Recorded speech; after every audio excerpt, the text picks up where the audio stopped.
We're going to be digging into DNC cybersecurity firm CrowdStrike and some very disturbing coincidences.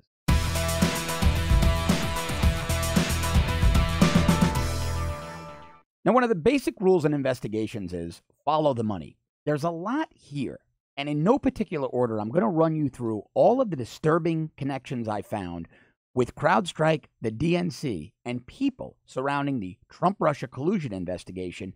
Let's start with following the money.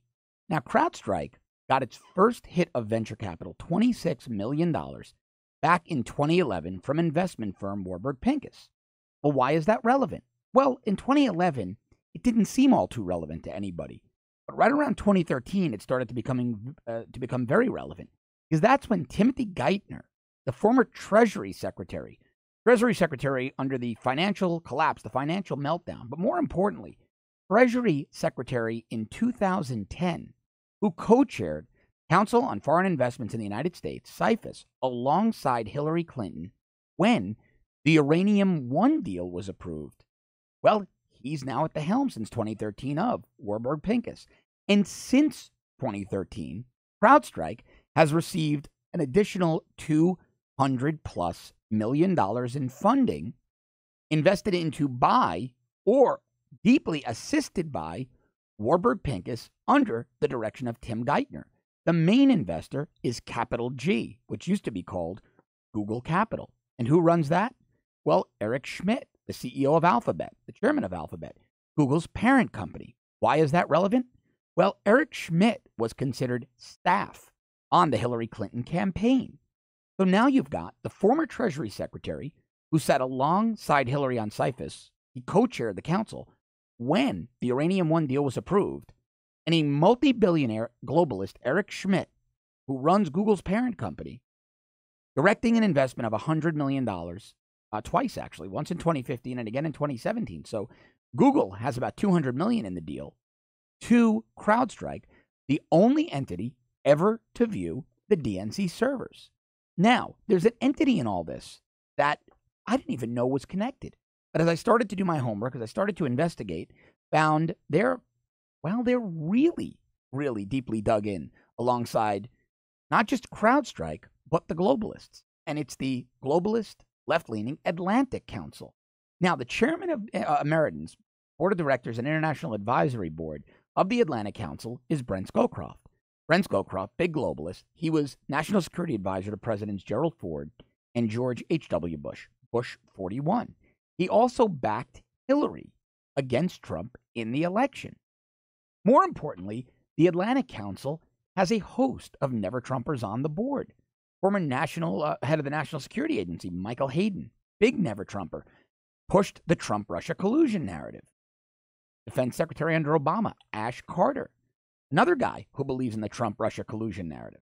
Leon Panetta, never-Trumper and Hillary supporter Colin Powell, and former CIA Director James Woolsey, who quit the Trump campaign back in 2016 when he disagreed about the assessment on Trump-Russia collusion. He claimed that Russia did help Trump's camp and that Russia was working against the DNC. Now, why does the Atlantic Council become relevant? Well, guess who the non-resident senior fellow for Cyber Statecraft Initiative is over at the Atlantic Council? It's a guy named Dmitry Alperovitch, who is a co-founder of CrowdStrike. Now think about this. The point guy on cyber statecraft, the point guy at the Atlantic Council, their go-to expert, who the board of directors of the Atlantic Council, a globalist, never-Trump organization, would ask, hey, did Russia hack that server, is a co-founder of CrowdStrike, the company, the only entity to ever see the DNC servers. Remember, the FBI was never allowed to touch the servers. Now, how did CrowdStrike wind up hired by the DNC? Well, here's where things get even more interesting. They were brought on by Perkins Coie, the same law firm that hired Fusion GPS on behalf of the Hillary campaign.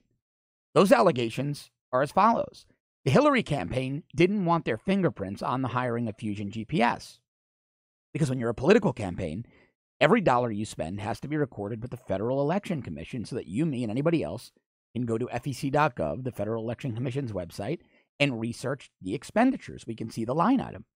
The Hillary campaign didn't want you to see payments to Fusion GPS.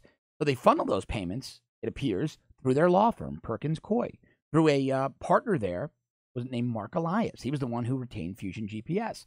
Well, Perkins Coie, via a partner, Michael Sussman, also a lawyer, a partner, Michael Sussman, also hired CrowdStrike to be the only entity that was allowed to look at the DNC servers after the alleged hack. This is mind-blowing. This is absolutely mind-blowing. The Washington Post reported on this.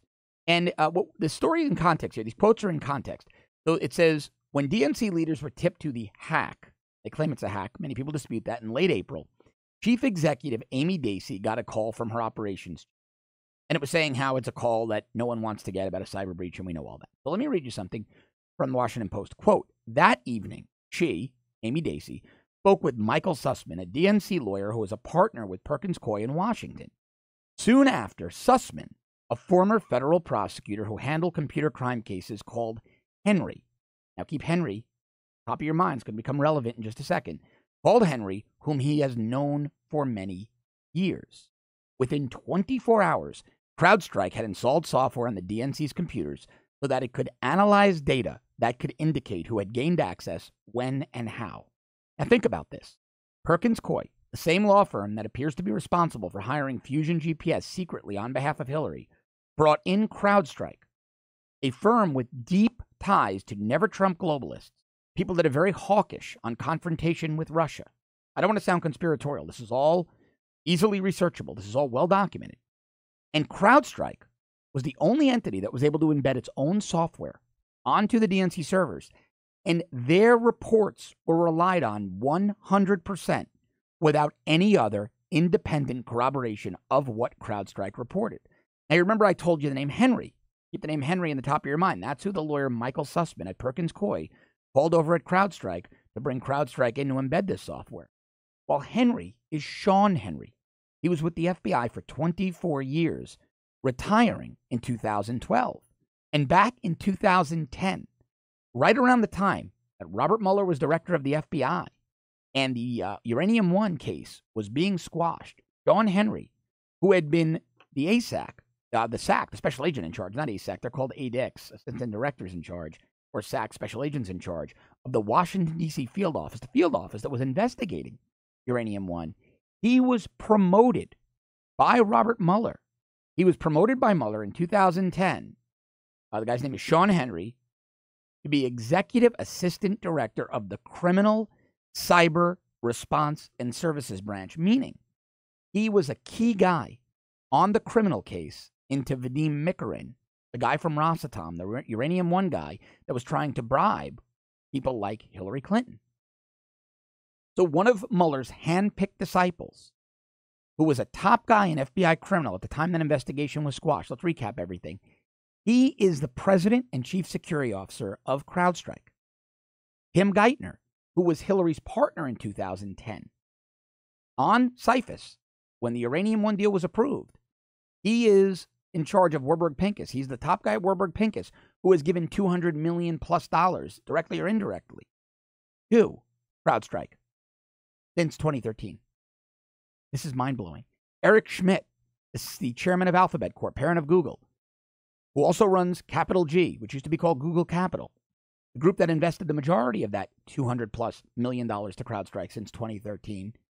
He was considered Hillary staff on the Hillary campaign, and the co-founder of CrowdStrike is the go-to expert for cyber statecraft initiative at the Atlantic Council, on which never-Trumper upon never-Trumper upon never-Trumper who was pushing Trump-Russia collusion fits and still pushes Trump-Russia collusion.